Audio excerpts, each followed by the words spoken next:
Hi, everybody. Welcome back to Moonflower Studio Creative. Today, I thought we would do some exercises in washes, like a wet wash and a dry, a damp on damp wash, and some dry brush techniques.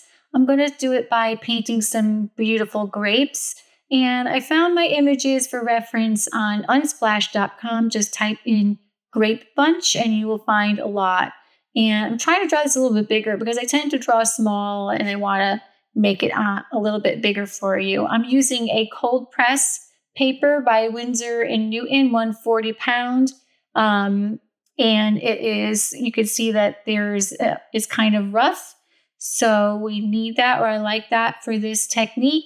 But you can also use a hot press. A hot press will come out a little bit differently than the cold press.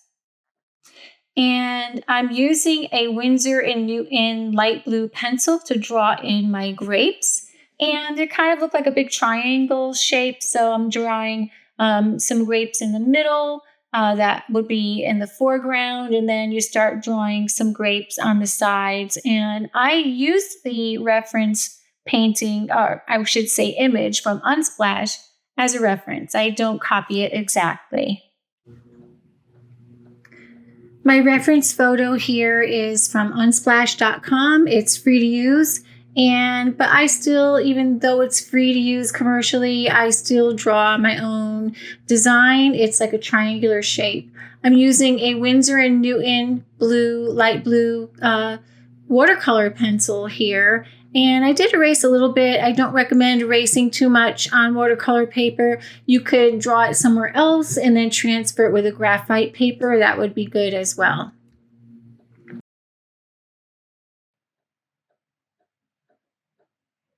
Okay, I have a little drawing here, and I'm going to start off with I'm going to have a lemon yellow color and a yellow green color, and I'm going to start painting in a few of the grapes of that color. And I like to sometimes wet the whole grape or the whole circle and then drop the color in because you want the colors to kind of mix on the paper.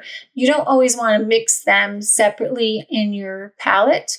I like to mix them in the paper. So here I started a different technique, which is I started painting in the green, and then I'm going to add clean water to it to spread it around.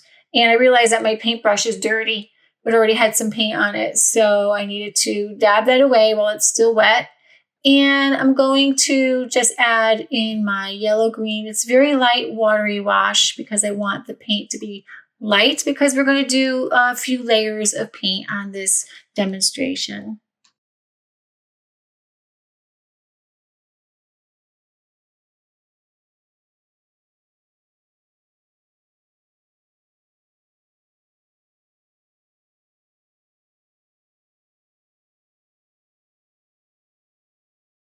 In my yellow green color, very light yellow, lemon yellow, and I added that light green. And I kind of want to keep a highlight there. So you could take another brush or the same brush and just dry it off and add just plain water and dry it off and then lift up a little bit of the paint to create a highlight area. If you avoid the area and leave that spot white, you might want to soften it up by adding a little clear water to soften it up.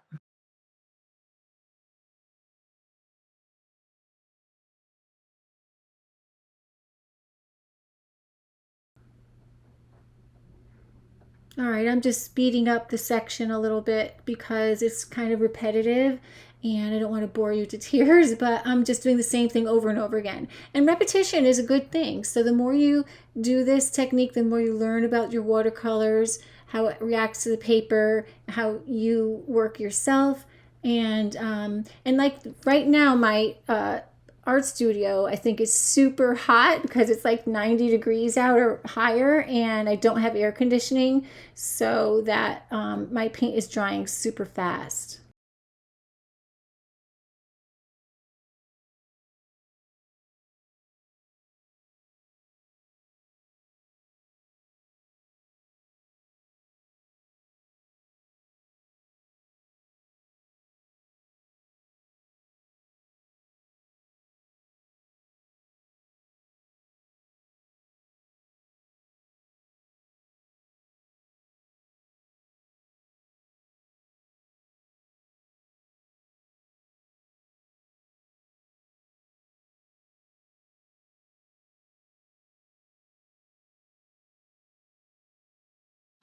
So you want to paint the grapes that are away from each other so they're not touching, and you don't want to start the new grapes until those grapes are dry. So like here I am, that didn't dry all the way, so I think it's dry, but it's running into that color. I don't mind that too much because the grapes are multicolored and they kind of have those little variations of colors in them. So, but I like to practice what I preach also. So here I'm taking out a little bit of the highlight. Some colors are more staining than others. So this like alizarin or quinacridone pink or whatever I have there, it is more opaque. Like it stains more. It stains the paper more than maybe my green will. And you can find this information out on your paint itself. It should tell you how staining it is and if it is granular or not. So these tend to be not granular so much, but some of them are very staining. So you will have a harder time lifting that paint out once you put it down, unless it's super wet. So I try to keep the highlight on one side and the shadow on another. And I'm adding kind of a cerulean blue to this purpley pink color and just letting it kind of mix on the paper itself. And I really like the way that looks because it tends to be more vibrant than mixing it in the pan.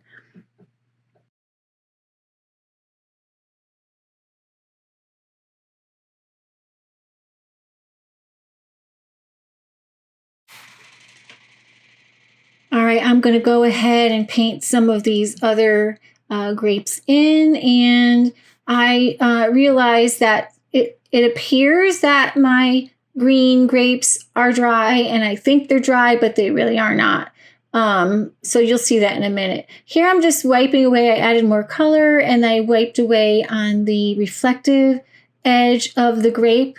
So you have the shadow, and then you might have some reflective light coming off, and it kind of makes the grape glow a bit. So here I think that my greens are completely dry, and they are not. They start bleeding in, and which is a little frustrating, but I just leave it because I want you to see the mistakes or what could happen if something is left. And I really didn't realize that. I really thought it was dry. So but I will dab it, and there you go, and I'll try again. And yes, there we go. And good.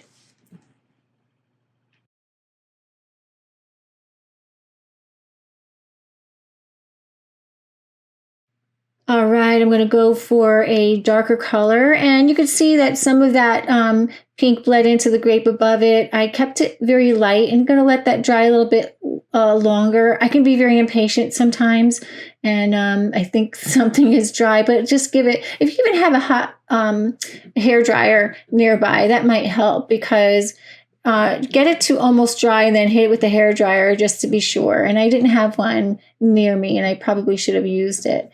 So I added a purple. I have a beautiful purple in my palette, and then I added some of that pinky quinacridone pink, whatever that is, to it. So I like the continuity and have all the colors kind of work together. So I think that looks pretty good. I'm adding my darker shadow side, and then I'm going to pull out a little bit for the reflective light. So I decided I'm going to make this top right one a darker purple too, and that helps it to recede in the back a little bit more as well. And this is a really fun exercise to learn how to use gradients. You could see that my paint isn't super wet. I'll put it down super wet, but then to really get it to blend good, you want it to have like just a sheen on it. So I'm trying not to get it super saturated wet, but just wet enough. And so you can see my color is watery, but it's not like super wet where it's drippy.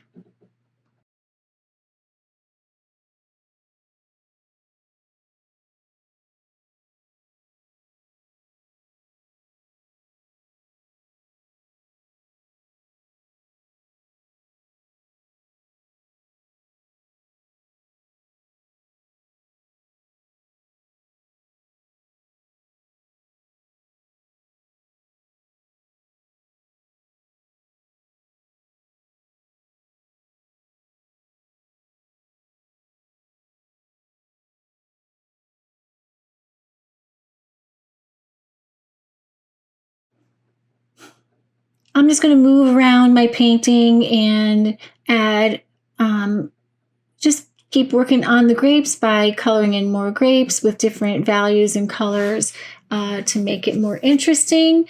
And I'm putting some darker colors towards the back. And we're going to put some shadows in here as well. So I like to, you want to like to gray down the color. So if you're using a red color, you might want to add a teeny tiny bit of green to the color. And that will make a nice gray shadow that looks more natural. Otherwise, I would use maybe a Payne's gray to make a shadow because I like the blue tint in that. And a lot of times shadows have a blue tint to it. Depends on where you are. So really observe your nature and trying to figure out what the shadow color is and what the color is predominantly looking like, and use a color that matches that.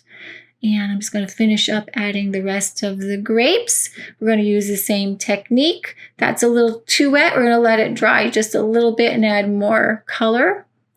I'm adding some purple to this, and I want it to blend in, and I'm going to add the green on this side because a lot of these grapes have multiple colors to them, and we're going to be adding the shadow area.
So before you even attempt to do this painting, which I just kind of, just did it, what I would do is get a scrap piece of your watercolor paper, maybe something that you already painted on one side, and go on the back side and just draw an oval, like 3 or 4 ovals, and then just try these techniques out. So you're going to paint it with water first, and then basically dip in another color into it and let the colors bleed together. Or you can start painting with a color and then wet your brush and smear that color thinner and blend it that way so you don't get a harsh edge. And also you can take a dry brush or slightly damp clean brush and lift out color to create a highlight and a glow on the other side of your grape. It's so much fun. And then we learned that, your grapes have to be completely dry. You're going to paint one next to each other so that it doesn't bleed into the other grape. And mistakes are inevitable, and nature is inevitable. So, be kind to yourself. And if you want to do a shadow area, you want to take your color and add the complement of that color to create a gray. So with a red color, you would add a green. To a green, you would add a red. So it's kind of the same thing. To the purple, maybe an orange, but you know what? I would even maybe add a little green there, or a Payne's gray works really well as well to make shadow areas. And that's totally up to you, your artistic style, what you like. And every time you paint, you're going to learn more, and it just gets better and better and better. If you enjoyed my videos, which I really love making for you, I love to share. I would love to create a lot more of them. I started a Patreon. It's going to be $5 a month. And in my Patreon, you will get 1 to 2 videos a month and everything else that's there that I add. So I have some movies, or I should say courses, that I had previously had on Skillshare, and I will do an in-depth tutorial every month for you to see. I love your comments. Please comment below so I can see what you like, what resonates with you, so I can create more content that you will like. I really would love it for you to like and share this video for me, and leave a kind comment down below. I appreciate all of your beautiful comments that I've had so far. And thank you again for being here. And I will see you in my next videos.